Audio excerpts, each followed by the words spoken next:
গদাধৰৰ লগত আমাৰ ব্ৰহ্মপুত্ৰটো যোগ হৈছে। আগত নাছিল সেইটো বেলেগকৈ ওলাইছে। ডাঙৰ হৈ গৈছে। তাৰমানে আমি ইদানিং মানে এই 15 দিনৰ পৰা ইমান ভাঙি আছে। আমাৰ মাদ্ৰাছা আছে ওচৰত, মাদ্ৰাছাটো কেতিয়াবা পৰি যায় আমি ক'ব নোৱাৰোঁ। আমি বহুত ভয়ত আছোঁ।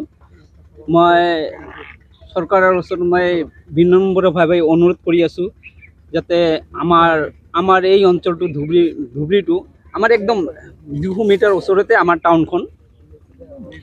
তো এইটো ভাঙি গ'লে হয়তো আমাৰ ধুবুৰী টাউনটোত ঘৰ ভাঙিছে নেকি আপোনালোকৰ এই এৰিয়াত? ঘৰ ভাঙিছে আমাৰ 3 মিটাৰ বাকী আছে ঘৰ ভাঙা, 3 মিটাৰ। আৰু এটা মানে মাদ্ৰাছা নদীৰ মাজতে আছে। আপোনালোক হয়তো লগ পাব, তাত দেখা পাব। তাতে হয়তো আমি এইটো ৰখাব নোৱাৰিম।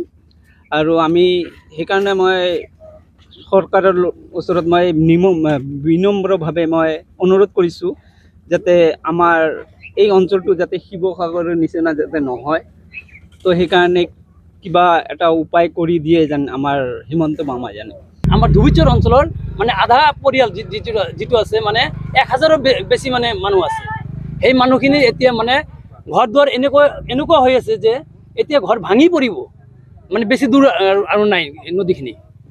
আমি এইটো মানে চৰকাৰৰ ওচৰত মানে বিনম্ৰ অনুৰোধ জনাইছোঁ যাতে আমাক মামাই যাতে আমাৰ ইয়াতে কিবা জিঅ' বেগ হওক, বল্ডাৰ হওক, তাৰ দ্বাৰা মানে যাতে এই গাঁওখন যেনে মানে ৰক্ষা কৰে। প্ৰটেকশ্যনৰ কাম আৰম্ভ কৰিছে। এইটো কোনে কৰি আছে? চৰকাৰে কৰি আছে না আপোনালোকে? এইবিলাক আমি ব্যক্তিগত কৰি আছোঁ।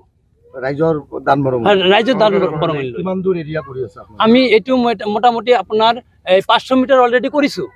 আৰু বাহিৰে প্ৰটেকশ্যন। স্থানীয় বিধায়ক আছে, সাংসদ আছে, তেওঁলোকে অৱগত কৰিছে নে নাই? কৰিছোঁ আমি। এই বাহত মানে আমি মোটামুটি 80,000 টকা আমি গাঁৱৰ পৰা উঠাইছোঁ, আৰু উঠাব লাগিব।